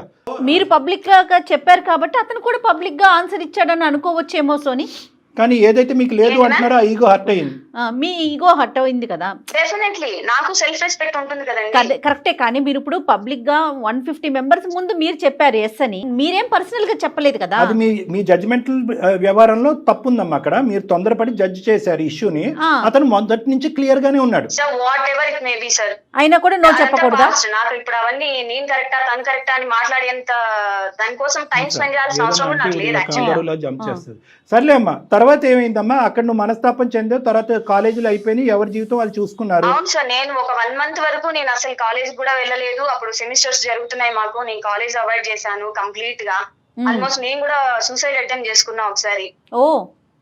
చాలా ఇష్యూస్ జరిగాయి, చాలా డిప్రెషన్ లోకి వెళ్ళిపోయాను. నాకు అసలు నా కెరియర్ గానీ, నా పేరెంట్స్ గానీ, నా ఫ్యామిలీ కూడా ఏం కనిపించలేదు నాకు ఆ టైంలో. సో నేను చాలా సఫర్ అయ్యాను. ఇంక ఇవన్నీ సంహౌ ఓవర్కమ్ చేసుకున్నాను, కెరియర్ మీద ఫోకస్ చేశాను, స్టడీస్ కంప్లీట్ చేసుకున్నాను, జాబ్ చూసుకున్నాను. సో నా లైఫ్ బాగుందండి. ఇంకా ఇంకేం మాట్లాడాలో నాకు అర్థం కావట్లేదు. కాదు, ఆ తర్వాత ఏమైందమ్మా? పెళ్లిలో కలుసుకున్నారు. పెళ్లిలో కలుసుకున్న తర్వాత ఎవరికి పాత జ్ఞాపకాలు గుర్తొచ్చినాయి? పాత జ్ఞాపకాలు నాకు గుర్తు రాలేదు సార్. టు బి ఫ్రాంక్, తను రిజెక్ట్ చేసిన తర్వాత నేను ఈవెన్ తనని కాంటాక్ట్ అవ్వాలని ట్రై చేయలేదు. మా మ్యూచువల్ ఫ్రెండ్స్ కానీ ఎవరిని కూడా నేను అసలు ఒక్క విషయం కూడా అడగలేదు తన గురించి. ఓకే, అదంతా అయిపోయిన ఒక 3-4 years మేము కలిసాం మళ్ళీ. 3 years కి అది కూడా ఎక్కడ ఒక మ్యారేజ్ లో కలిసామండి. ఓకే, అది ప్లాన్ కాదు మ్యామ్, యాక్సిడెంటల్ అంతే. నాకు అసలు తను వస్తారని గానీ, నేను అక్కడికి వెళ్తానన్న విషయం గానీ, మేమిద్దరం మీట్ అవుతామని గానీ అవన్నీ నాకేం ప్లాన్ కాదు. సరే, అదంతా యాక్సిడెంట్లే మేడం, అది కాదనట్లేదు నేను సోనీ గారు. కానీ అప్పటికే మీకు ఒక ప్రపోజల్, ఒక ఎంగేజ్మెంట్, అమెరికాలో అబ్బాయి ఉంటాం అనేటటువంటిది జరిగిందా లేదా? జరిగింది. రైట్. సో మరి ఇదేమనుకోవాలి, ఇది యాక్సిడెంట్ అవుతేనే ఏంటి, రోడ్ యాక్సిడెంట్ అవుతేనే ఏంటి? మ్యారేజ్ కి వెళ్ళినప్పుడు తను నా మీద ఇంట్రెస్ట్ చూపిస్తారని గానీ, మళ్ళీ తను వచ్చి మాట్లాడతారని గానీ, కన్వర్జేషన్ స్టార్ట్ చేస్తారని గానీ నేనేం అనుకోలేదు యాక్చువల్ గా. రైట్, ఓకే, అనుకోలేదు. సో వాళ్ళు వచ్చారు, మాట్లాడిచ్చారు. ఎవరికి ప్రపోజ్ చేశారమ్మా మన ఇద్దరం కలిసి జర్నీ చేద్దామని? ఈసారి సెకండ్ హాఫ్ లో తను ఇంట్రెస్టెడ్ సార్, నేను కాదు. అతనే ప్రపోజ్ చేశాడా? అవును సార్. ఎందుకు మరి అప్పుడు రిజెక్ట్ చేశావు కదా, ఇప్పుడు ఎందుకు ప్రపోజ్ చేసి నాతో ఒక లైకింగ్ తో వచ్చావని అడిగారా మరి మీరు? అది మాట్లాడాను సార్ నేను. అంటే ఇంకొకటి ఏంటంటే సార్, నేను సఫర్ అయిన ఆ వే అంతా నాకు ఒకసారి గుర్తొచ్చింది సార్. పగ తీర్చుకున్నారు మీరు. ఒక పగ ప్రతీకారంతో రగిలిపోతూ ప్రేమ అనేటటువంటి ఉచ్చులో ఒక మనిషిని దింపి నేను అప్పుడు పడినటువంటి అవమానానికి ఇప్పుడు టిట్ ఫర్ టాట్ అన్నట్టుగా నడిపించారు కదా, అంతే కదా? లేదంటే మీ ఒకే అబ్బాయి వచ్చి ప్రపోజ్ చేశాడు, అరే పిచ్చోడా ఇట్స్ టూ లేట్ రా, బండి ఇప్పటికే రైల్వే స్టేషన్ నుంచి వెళ్ళిపోయింది, నాకు ఆల్రెడీ పెద్దలు నిర్ణయించినటువంటి ఎంగేజ్మెంట్ అయిందనే మాట మీరు ఎందుకు చెప్పరు మేడం? సార్ నాకు కూడా ఒక సెల్ఫ్ రెస్పెక్ట్, నా ఎమోషన్స్, నా పెయిన్ కూడా తెలియాలి కదా సార్ వాళ్ళకి. ఓహో, అంటే ఇప్పుడు ఇదంతా ఏంటమ్మా, ఇదంతా ఇప్పుడు అంటే బహుశా ఇందాక అతను ఇంత దీనగాథలో ఉన్నాడు, ఇంత భయంకరమైన పరిస్థితుల్లో ఉన్నారు అనేటటువంటి మేమందరం కంగుతున్నాము, మీరు ఆనందిస్తున్నారు కదా, హ్యాపీ. నేనున్న డిప్రెషన్ లో ఆయన ఇప్పుడు ఉన్నారేమో సార్, ఎవరు పట్టించుకోలేదు. You are celebrating, you are happy. Celebrating అనుకోండి సార్, రివెంజ్ తీర్చుకున్నాను అనుకోండి, మీరు ఏమనుకున్నా నాకు వచ్చే నష్టం గానీ కష్టం గానీ ఏం లేదు సార్. అమ్మా ఏంటమ్మా మనిషిలో మనం, ఇది ఒక బ్రతికేనమ్మా, ఇది ఒక జీవితమేనా? పోనీ 2 నిమిషాలు నేను మాట్లాడతానమ్మా. స్టార్టింగ్ లో మీరిద్దరు నువ్వు సింగిల్ హ్యాండెడ్ గా వన్ సైడెడ్ లవ్ చేసుకున్నప్పుడు నా వెనకతలో ఒక పెద్ద సైన్యం ఉంది, గంటకొకడు నన్ను ప్రపోజ్ చేస్తున్నాడు, ఫేస్బుక్ లో ఇన్స్టాగ్రామ్ లో ప్రపోజ్ చేస్తున్నాడు అంటే కనుక I'm the most wanted person on earth అనేటటువంటి విధంగా ఫీల్ అయ్యి నువ్వు ఓవర్ కాన్ఫిడెంట్ అయ్యి నీ జడ్జిమెంట్ తప్పయ్యి ఒక అబ్బాయిని పబ్లిక్ గా ప్రపోజ్ చేయడం అనేటటువంటిది వాడు తప్ప నీ తప్ప? నేను ఇప్పుడు వరకు ఓపిక్ విన్నానమ్మా, కానీ ఎప్పుడైతే కనుక నాకు ఎంగేజ్మెంట్ అయిన తర్వాత కూడా ఒక అబ్బాయిని ఉచ్చులోకి లాగానని అన్నావో, బయాస్డ్ ఏంటి గియాస్డ్ ఏంటి మొత్తం ఆయన పడినప్పుడు మీరు చెప్పాలి కదండి. ఆ అబ్బాయికి అసలు ఆ ఉద్దేశమే లేదు. ఓకే, ఉద్దేశం లేనటువంటి అబ్బాయి ఆ ఉద్దేశాన్ని వ్యక్తపరిచాడు. ఆ అబ్బాయి చేసిన తప్పేంటంటే 3 years ముందు నచ్చాను అమ్మాయి, ఇప్పుడు ఎందుకు నచ్చిందంటారు సార్? రీజన్ చెప్పమనండి. నీలో అంత నచ్చినటువంటి గుణం ఈ 3 years బట్టి ఏం చూశాడు? బహుశా అబ్బాయి ఏంటంటే ఇప్పుడు కాదు అనేటటువంటి ఉద్దేశంతో అప్పుడు కట్ చేశాడు, అబ్రప్ట్ గా కట్ చేశాడు. చెప్పాల్సి ఉండే సార్, టైం తీసుకుందాము, నాకు 2-3 years టైం ఇవ్వు, నేను కెరియర్ లో సెట్ అవుతాను, ఒక జాబ్ చూసుకుంటాను, తర్వాత ఆలోచిద్దాము అని చెప్పుండాలి. అప్పుడు 2-3 years తర్వాత ఇంకా నువ్వు వెయిట్ చేస్తున్నావేమో, ఇప్పటికి కూడా నేను రెడీగా లేను, ఇంకో 4 years ఆగంటే ఏమంటావమ్మా? అప్పుడు డబుల్ బ్రేక్ కదా సార్. అప్పుడు అలా చెప్పుంటే మేబీ ఫస్ట్ ఇయర్ లో నా ఫీలింగ్స్ స్టార్ట్ అయితే నేను 4th year వరకు వెయిట్ చేసి ఒక 2-3 years టైం అడిగితే ఇవ్వనా sir? One thing Soni, whatever is happening here is wrong అమ్మా, ఇది మంచిది కాదు. అది నీ మనసాక్షికి తెలుసు. నీ మనసాక్షికి తెలిసి ఇక్కడ ఏం జరుగుతుంది అనేటువంటి అంశం ఇక్కడ నీ మనసాక్షికి తెలుసు. అక్కడెక్కడో నీ ఈగో దెబ్బతిందండి, అక్కడెక్కడో పబ్లిక్ ప్లేస్ లో నీకు ఒక అవమానం జరిగిందని చెప్పి, అరే చూడండి రా మనందరూ సోనీకి ప్రపోజ్ చేస్తే సోనీ కాస్త వాడి వెనకట్లో ఎవడో వెళ్ళి ఇప్పుడు చెప్పు దెబ్బతింది అనేటటువంటి ఫీలింగ్ నలుగురిలో ఈ అబ్బాయి కలిగించాడు. కాబట్టి వాళ్ళందరూ యొక్క కళల్లో నీవు అవమానం పడ్డా కాబట్టి ఆ కసి ప్రతీకారం 3 సంవత్సరాల పాటు నీ మనసులో రగులుతూనే ఉంది. ఆఖరికి ఈ అబ్బాయి దొరికాడు నీకు. వీడు బహుశా ఏంటంటే అక్కడ విత్డ్రా అయ్యి ఉంటే కనుక చాలా బాగుండేది. పిచ్చోడు వచ్చి నీకు ప్రపోజ్ చేశాడు. ప్రపోజ్ చేయడంతో నువ్వు కక్ష సాధింపు చేసావు. 1 year లవ్ చేసావా, కక్ష సాధింపు చేసావా? ఇది ఒక్కటి చెప్పమ్మా మాకు. సార్ నేను ఇప్పుడు దాకా చెప్పిన విషయాల్లో దేన్ని మీరు యాక్సెప్ట్ చేశారు? నేను ఇది చెప్తే యాక్సెప్ట్ చేస్తారు అనుకోవడానికి. సో మీకు మీ వర్షన్ మీకు ఎలా అనిపిస్తుందో అలాగ అనుకోండి, నాకేం వచ్చింది. నాకే కదమ్మా, ఈ ప్రోగ్రామ్ చూసేటటువంటి లక్షలాది కోట్లాది మందికి అందరికీ కూడా ఒకే వర్షన్ కనిపిస్తుంది. కక్ష సాధింపు, మానవత్వం లేనటువంటి తనం, ఆ గుణం లేదు నీలో. నీలో మమకారం లేదు, కనికారం లేదు, ఆలోచనలు లేదు.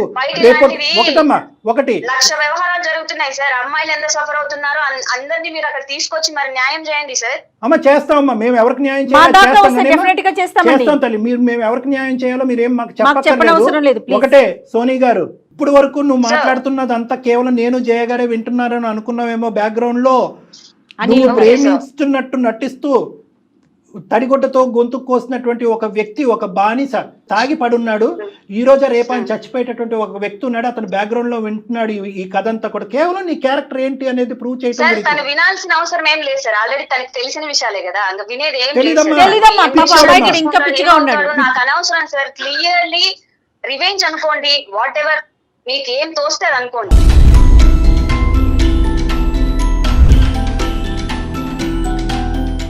నేను గుడ్ బ్యాడ్ అని మీరు సర్టిఫికేట్ ఇవ్వాల్సిన అవసరం కూడా లేదు. I'm done with Anil sir. Sir clear revenge మీరు నేమ్ ఇచ్చారు కదా నాకు, నేమ్ ఇచ్చారు కదా క్లియర్ రివెంజ్ అనేసి. నీ రివెంజ్ తీసుకునేటటువంటి ఇంకో వ్యక్తి ఉన్నాడు జీవితంలో, అది గుర్తు పెట్టుకో. అది భగవంతుడు, ఎక్కడికి పోదు. దేవుణ్ణి నమ్మేటటువంటి కర్మ will get back sir. yes 100%. అది నీ పుస్తకంలో రాసేసుకో, నీ జీవితం పుస్తకంలో తీసుకోండి. Very good. నీకు అమ్మా నీతో ఆర్గ్యుమెంట్ చేయవలసినటువంటి అవసరం లేదు. ఇందాక అబ్బాయికి చెప్పాను, సోనీని మళ్ళీ నీ పాదాల దగ్గర తీసుకొస్తాం అనేటటువంటి ఆలోచనతో అయితే కనుక మేము సోనీకి ఫోన్ కలపం. సోనీ గురించి నీకు ఉండేటటువంటి ప్రశ్నలకి సమాధానం గురించి మేము అమ్మాయికి ఫోన్ కలుపుతాం. సోనీ యొక్క వ్యక్తిత్వం గురించి అమ్మాయికి ఫోన్ కలుపుతాం. సోనీ ఎటువంటి పరిస్థితుల్లో నీ ప్రేమ మొదలుపెట్టింది, ఎటువంటి పరిస్థితుల్లో నీ ప్రేమను అంతం చేసింది అనేటటువంటి ఫ్యాక్ట్స్ చెప్పేటటువంటి ఫోన్ కలుపుతాం. ఆ అబ్బాయికి అన్ని ఆన్సర్స్ దొరికినాయి. ఇప్పటికి కూడా సోనీయే నాకు కావాలి అని అంటే కనుక మేము ఫోన్ పెట్టేస్తాం ఆ అబ్బాయి మొహం ముందు. Good bye and good luck. కానీ మనందరం కర్మ సిద్ధాంతాన్ని నమ్ముకుంటున్నాం కాబట్టి ఒక్కటే గుర్తుపెట్టుకోమ్మా, భగవంతుడు ఇది అంత ఈజీగా చూస్తూ ఊరుకోడు. గుడ్ బై అమ్మా. Good bye sir. Wow Anil వింటున్నారా? ఎందుకు ఏడుస్తావు అనిల్? అసలు ఎందుకు ఏడుస్తావు అయ్యా? ఒక చెల్లి తల్లి వాళ్ళయ్యా నీ అసలు సిసలైనటువంటి ప్రేమ. ఆ ప్రేమ గురించి ఈ ప్రేమ వద్దు అనుకుంటూ జీవితంలో నీ కాళ్ళ మీద నువ్వు నిలబడాలనే ఉద్దేశంతో నీకు నచ్చినటువంటి అమ్మాయిని నో అని చెప్పి జీవితంలో ముందుకెళ్ళావు. ఎందుకు ఏడుస్తావు? నువ్వు సెలబ్రేట్ చేసుకో. ఈ రోజు నువ్వు సెలబ్రేట్ చేసుకోవాలి.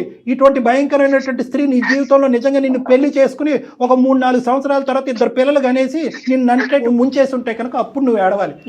ముందస్తూనే గుడ్ బై చెప్పింది. బాల్ నీ కోర్టులోనే ఉంది అనిల్. నువ్వు చాలా అదృష్టవంతుడు అనుకో. నువ్వు బతికి బట్టకట్టేవయ్యా. ఇంత విన్నాక కూడా నీ వల్ల కావట్లేదా? భగవంతుడు నీ నెత్తిన పాలు పోసాడు అనుకో. కాసేపు 1 గంట సేపు ఏడ్చేయి, నీ బాధను మొత్తం తీసేయి. కానీ ఏం మాట్లాడిందో దాన్ని మాత్రమే గుర్తుంచుకో నువ్వు ఒక్కసారి. అనిల్ పుస్తకం విప్పినట్టు. అరే సర్లే, జీర్ణించుకోవటానికి కష్టం అవుతుంది, 1-2 రోజులు టైం పడుతుంది. ప్రాక్టికల్ గా రా. నువ్వు ఒక్క నిమిషం తమ్ముడు, నువ్వు ప్రేమించలేదని మేము అనట్లేదు. నువ్వు ప్రేమించావు, కానీ ఇటువంటి క్యారెక్టర్ ఉన్న అమ్మాయిని ప్రేమించావు. కావాలా ఈ అమ్మాయి నీ పెళ్ళం కింద రేపొద్దున? చెప్పు. Very good. దారుణం అనే పదం వాడే. Thank you. ఏడుస్తే ఏడు, ఎంతకన్నా ఏడు, కానీ ఆ అమ్మాయి యొక్క వ్యక్తిత్వాన్ని పూర్తి స్థాయిలో జీర్ణించుకో. నీకు అక్కడ వినాయకుడు, విఘ్నేశుడు, ఏమైనా దేవుడు పటాలు ఉంటే కనుక దండం పెట్టుకుని, దేవుడా నాకు కొత్త జీవితాన్ని ప్రసాదించారు, థ్యాంక్ యూ, నా గురించి నేను, నా అమ్మ, నా చెల్లి గురించి నేను బతుకుతానని చెప్పి దండం పెట్టుకుని బయట. ఇంత దారుణంగా ఉంటారు సార్ బయట మనుషులు ఉన్నారు. మనం అలాంటి సమాజంలో ఉన్నాం శ్రీ. అనిల్ నువ్వు ఒకటి పెద్ద గీత ముందు చిన్న గీత, అందరూ ఇలాగే ఉన్నారు. కానీ ఇలాంటి ఆడవాళ్ళు కొంతమందికి పెళ్ళాలయ్యారు. ఆ పెళ్ళాలైనటువంటి భర్తలు కొంతమంది సూసైడ్లు చేసుకున్నారు. ఆ కథలు వింటే కనుక నువ్వు ఇక్కడి నుంచి లేచి పరిగెడతావు. కాబట్టి నువ్వు అదృష్టవంతుడివి ఇప్పటికైనా తెలుసుకో. తండ్రి చనిపోయాడు, ఒక మగదిగ్గా ఇప్పటి వరకు మీ చెల్లిని, మీ తల్లిని ఇక్కడి వరకు తీసుకొచ్చావు. కొండంత ఆస్తితో తెలిసింది ఆ పిచ్చి తల్లి. నీ పరిస్థితి ఏంటని అది అర్థం కావట్లేదు. ఇదే నీ పరిస్థితి అంటే గుండు పగిలి చచ్చిపోతుంది ఆవిడ. ఒక్కసారి ఆవిడ గురించి ఆలోచించు. అది అసలైనటువంటి ప్రేమ అంటే. నువ్వేమొచ్చి ఇప్పుడు ఆ అమ్మాయి పిచ్చిది, ఒక శాడిస్ట్ అని తెలిసినా కూడా ఆ అమ్మాయి లేకుండా నేను బతకలేను సారో, నేను ఆ అమ్మాయినే ప్రేమిస్తున్నాను సారో అంటే నేనేం చేస్తాను ఇక్కడ? ఎందుకు మన ఈ కాలు కలిపింది ఎందుకు? ప్రాక్టికల్ గా ఆలోచించండి. ఈ కాలు కలిపింది ఎందుకు? ఆ అమ్మాయి యొక్క వ్యక్తిత్వాన్ని విప్పి నీకు చూపెట్టడం గురించి చేస్తున్నటువంటి ప్రయత్నం. నేను సక్సెస్ఫుల్ అయ్యామని సంబరపడుతుంటే ఇంకా నువ్వు పాడిందే పాట అంటే నేనేం చేస్తాను? బయటకు రా మొత్తం. కాదండి, అసలు అలాంటి ఫ్రెండ్స్ ఎవరికైనా దొరుకుతారా? శ్రీకాంత్ లాంటి ఫ్రెండ్ దొరికాడు అనిల్కి.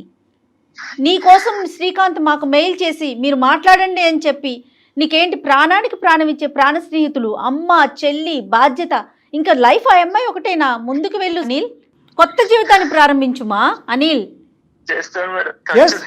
నువ్వు రా నా దగ్గరికి. బాలునంట కింద కొడితే పైకి లెగుస్తుందంట. ఎంత ఫోర్స్ గా మనం కింద కొడితే. Yes, very good. ఏం వద్దు అంటే కనుక వద్దు అనే లిస్ట్ లో మందు కూడా ఉండాలి. ఓకే, దానికి కూడా గుడ్ బై చెప్పు. ఆ బాటిల్ పక్కన పెట్టుకుని నాకేమో ఏమొద్దు ఇది మాత్రం కావాలి అని అంటున్నావు. అది కాదు, దాన్ని కూడా పక్కన పెట్టు. డాక్టర్ గారు చెప్పినట్టు కొత్త జీవితాన్ని ప్రారంభించు. అన్ని మానేస్తాను sir. Very good, very good. Career మీద ఫోకస్ చేస్తాను. ఇంకా నాకు ఇలాంటి టైం వేస్ట్ అసలు వద్దు సార్. ఇన్ని రోజులు నా కెరీర్ మీద నేను ఎందుకు ఫోకస్? ఇప్పుడు నువ్వు హీరో గురించి నేను ఎంత లేదు సార్. నువ్వు ఇప్పుడు అసలైన హీరో. Keep it up. ఒకసారి శ్రీకాంత్ ఫోన్. శ్రీకాంత్, సార్ అన్ని వింటూనే ఉన్నావు కదా, అమ్మాయి యొక్క అసలు సిసలైనటువంటి రంగు ఏంటి అనేది నీకు అర్థమైందిగా. సార్ వింటున్నా సార్. సో ఆ అమ్మాయి చేయవలసింది చేసింది, తన కక్ష సాధింపు చేసింది, చల్లారింది, ఎటువంటి మార్పు రాలేదు.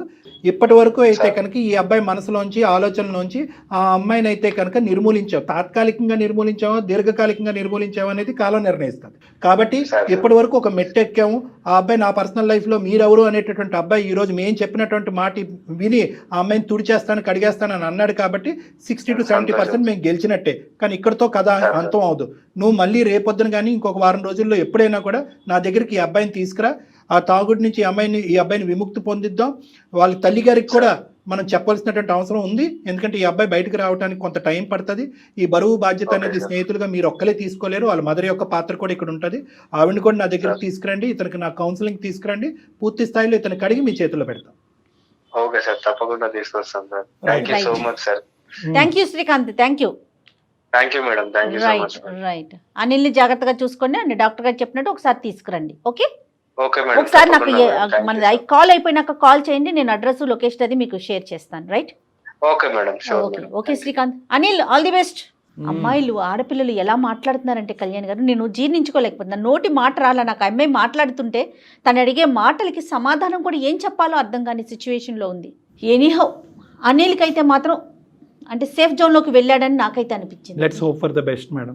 మంచి కుర్రాడు, భవిష్యత్తు ఉన్న కుర్రాడు. మీరు అన్నట్లుగా కౌన్సిలింగ్లోకి కూర్చోవాల్సిన అవసరం పడుతుందేమో చూద్దాం.